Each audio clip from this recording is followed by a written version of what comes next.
दोस्तों नमस्कार। पिछली वीडियो में हमने आपको घातांक के नियमों के बारे में बताया था और आज जो है घातांकों पर आधारित प्रश्न इस वीडियो में आपको बताएंगे। तो देखिए दोस्तों, एक प्रश्न है 2a की पावर 2 इंटू बी की पावर 3 इंटू सी की पावर 4 गुणा 3a की पावर 1 इंटू बी की पावर 2 इंटू सी की पावर 3। मतलब यहाँ पर क्या है कि बीच में गुणा है सब में, और इसको हमें जो है घातांकों पर इसको हल करना है। तो हम क्या करेंगे, सबसे पहले संख्या का संख्या में गुणा करेंगे। 2 का 3 में गुणा तो कितना होगा, 2 तिया 6। अब देखेंगे एक से आधार, देखिए यहाँ a की पावर 2 और यहाँ पे भी a की पावर 1। तो आपको बताया था कि आधार समान हो तो गुणा में घातें क्या हो जाती हैं, जुड़ जाती हैं, और आधार एक बार हम लिखेंगे। तो यहाँ पर आधार a होगा और 2 और 1 कितना हो जाएगा, 3, यानी a की पावर कितनी हो जाएगी, 3। अब देखेंगे b की पावर 3 और b की पावर 2। तो यहाँ b एक बार लिखेंगे और 3 और 2 को जोड़ देंगे। तो 3 और 2 कितना होगा, 5, यानी b की पावर 5। और इधर c की पावर 4 और c की पावर 3, ये भी आपका जुड़ जाएगा और c की पावर हो जाएगा 7। इसका आंसर ये होगा दोस्तों। तो गुणा में घातें जुड़ती हैं अगर आधार समान हो। देखिए अगला प्रश्न है 12 a की पावर 2 b की पावर 4 c की पावर 3 और डिवाइड a 2a b की पावर 2 और c की पावर 2 का हमको भाग करना है। 12 a की घात 2 b की घात 4 c की घात 3 में भाग देना है 2a b की पावर 2 और c की पावर 2 से। तो आपको बताया था कि भाग में घातें क्या होती हैं, घटती हैं। तो सबसे पहले हम संख्या का संख्या में भाग करेंगे। 2 का भाग 12 में करेंगे तो 6 बार जाएगा, 2 तिया 6। अब देखिए यहाँ a की पावर 2 में भाग देना है a से।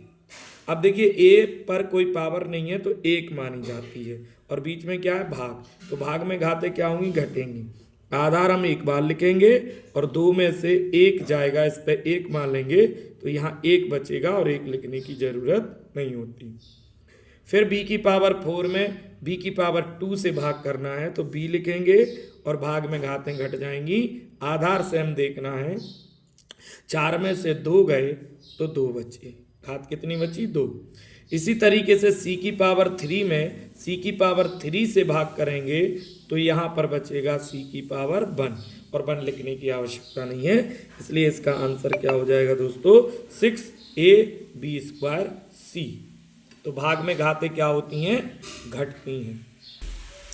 देखिए दोस्तों यहाँ पर लिखा है 5 की घात 1/4 गुणा 125 की घात 0.25। तो आपको क्या करना है, पहले हमें आधार सेम करना है।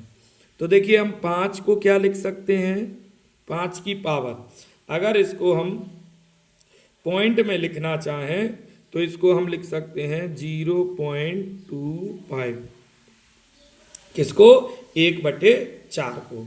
1/4 का मतलब होता है 0.25। अगर आप 4 का भाग 1 में देंगे तो 5 को हम 5 की घात 1/4 को क्या लिख सकते हैं, 5 की घात 0.25 गुणा 125 को हम लिख सकते हैं 5 की घात 3, और उसके बाद जो घात है उसका इसमें गुणा 0.25।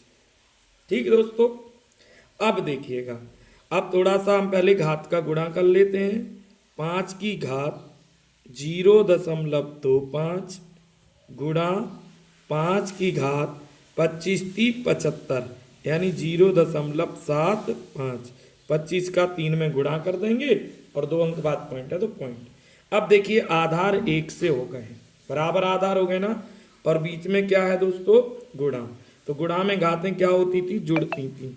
तो तो क्या लिखेंगे 5 की घात 0.25 प्लस 0.75। इनको जोड़ेंगे तो 5 की घात क्या होगा 1.00, अर्थात 1.00 होगा तो ये हो जाएगा 5 की पावर 1। इसका मतलब है 5 इसका आंसर होगा।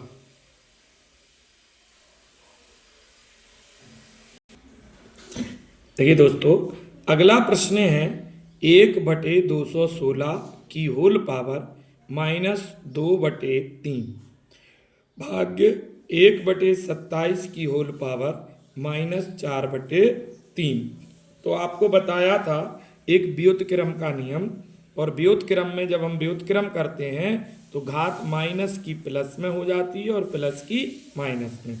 तो देखिए दोस्तों 1/216 का व्युत्क्रम करेंगे तो क्या होगा 216/1, और पावर किस में हो जाएगी, पावर हो जाएगी प्लस में 2/3, माइनस की जगह प्लस में व्युत्क्रम करने पर, डिवाइड फिर 1/27 को करेंगे तो 27/1, और इसकी पावर हो जाएगी 4/3, मतलब माइनस हट जाएगा व्युत्क्रम करते समय।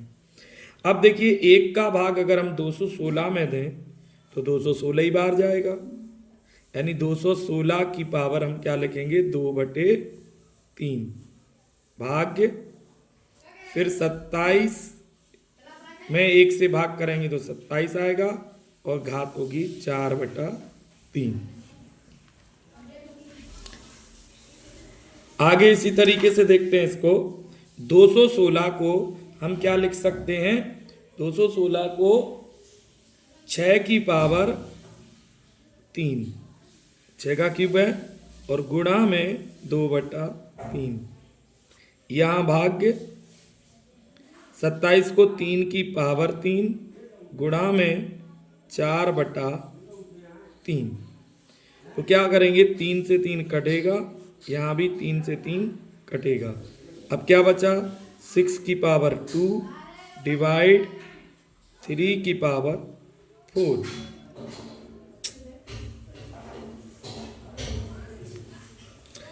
अब इसको हम किस तरीके से लिखेंगे, तो इसको लिखेंगे 6 × 6 और नीचे लिखेंगे 3 × 3 × 3 × 3।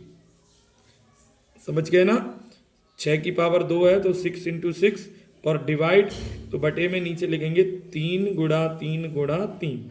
अब देखिए 3 से ये कट रहा है, 3 दूनी 6, और ये भी 3 से 3 दूनी 6, तो ऊपर क्या बचा है 2 × 2 यानी 4, और नीचे क्या है 3 × 9। इसका आंसर होगा 4/9। दोस्तों अगला सवाल है x/y की whole power a - b into x/y की whole power b - c into x/y की होल पावर c - a। तो देखिए सब गुणा में है और सबके आधार समान है, x/y x/y x/y। तो बताया था कि जब गुणा में हो और आधार समान हो तो घातों को क्या करना है, जोड़ना है। तो आधार हम एक बार लिखेंगे x/y की होल पावर, इन सबको जोड़ देंगे a - b plus b - c plus c - a। अब देखिए a प्लस का है और यहाँ a माइनस का है, तो a से a cancel, b minus b plus, तो b से b cancel, c minus c plus, c से c कैंसिल। क्या बचा भैया x/y की होल पावर 0, और आपको बताया था कि जिसकी भी पावर 0 हो जाएगी उसका मान क्या हो जाएगा दोस्तों 1 हो जाएगा। ठीक है ना, x की पावर 0 = 1।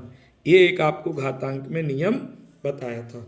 तो एक्स बाई की होल पावर 0, इसकी वैल्यू क्या हो जाएगी 1। देखिए दोस्तों, अगला सवाल है आपका एक्स की पावर a अपॉन एक्स की पावर b की whole power a plus b, फिर इंटू एक्स की पावर b अपॉन एक्स की पावर c की whole power b plus c, और अगले इंटू एक्स की पावर c अपॉन एक्स की पावर a की whole power c plus a। ये भी गुणा में है और आधार समान है, लेकिन पहले हम क्या हल करेंगे, पहले ब्रैकेट का हल करेंगे। और ब्रैकेट में क्या होगा, x की पावर a अपॉन एक्स की पावर b, यानी यहाँ भी आधार समान है और बटे में है, तो क्या होगा, भाग में घातें क्या होंगी, घटेंगी। तो इसको हम क्या लिखेंगे, x की पावर a माइनस b, क्योंकि भाग में घातें क्या होती हैं, घटती हैं, और गुणा में आपकी जो घात होगी वो होगी a प्लस b, इंटू फिर x की power b minus c, b में से c घटाएंगे, भाग में घातें घटती हैं कोष्टक के अंदर, और इंटू b प्लस c, फिर इंटू x की पावर c माइनस a, और गुणा में क्या है, पावर क्या है, c प्लस a। इतनी बात समझ में आई आप लोगों को कि भाग में घातें घटेंगी, तो हमने पहले कोष्टक को हल किया है। अब देखिएगा, अब क्या करेंगे, देखिए यहाँ पर एक सूत्र बन गया है, a माइनस b एक कोष्टक में और दूसरे कोष्टक में a प्लस b। तो ये कोष्टक ये सूत्र क्या होता है, a माइनस b और a प्लस b बराबर होता है a square minus b square. ये आपका एक फॉर्मूला यहाँ पर काम करेगा। तो देखिएगा, इसी तरीके से आगे इसको देखते हैं। अब इसी को हम ऐसा लिख देंगे, x की पावर, देखिए एक बार माइनस में और एक बार प्लस में, तो इसे क्या लिख सकते हैं, a square minus b square, into ये भी देखिए एक बार प्लस में एक बार माइनस में, तो b square minus c square, into x की पावर a भी प्लस, देखिए एक बार प्लस में है और एक बार माइनस में, तो इसको भी हम क्या लिख सकते हैं, c square minus a square. अब आधार समान है और घातें हम गुणा में जोड़ देते हैं, तो x की पावर, आधार को एक बार ही लिखना है, क्या लिखेंगे, a square minus b square plus b square minus c square plus c square minus a square. अब देखिएगा यहाँ पर, देखिए a स्क्वायर प्लस का और इधर a स्क्वायर माइनस का, तो ये कट जाएगा, इधर b स्क्वायर माइनस का b स्क्वायर प्लस का कट जाएगा, c स्क्वायर माइनस का c स्क्वायर प्लस का कट जाएगा। इसका अब क्या बचा है यहाँ पर दोस्तों, x की पावर 0, और जब किसी की भी पावर 0 होती है तो उसका आंसर क्या होता है, 1।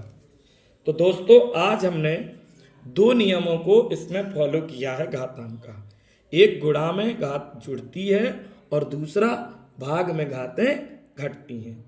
तो दोस्तों, और वीडियो आपको पसंद आया हो तो लाइक करें, सब्सक्राइब करें, कमेंट करें और बेल आइकन जरूर दबाएं, जिससे नई वीडियो आपके पास तुरंत पहुंचे। इसी तरीके से बेसिक कॉन्सेप्ट के जरिए आपको हम सारे घातांक के जो सवाल हैं उन्हें क्लियर करेंगे। जय हिंद, जय भारत। मिलेंगे दोस्तों अगली वीडियो में।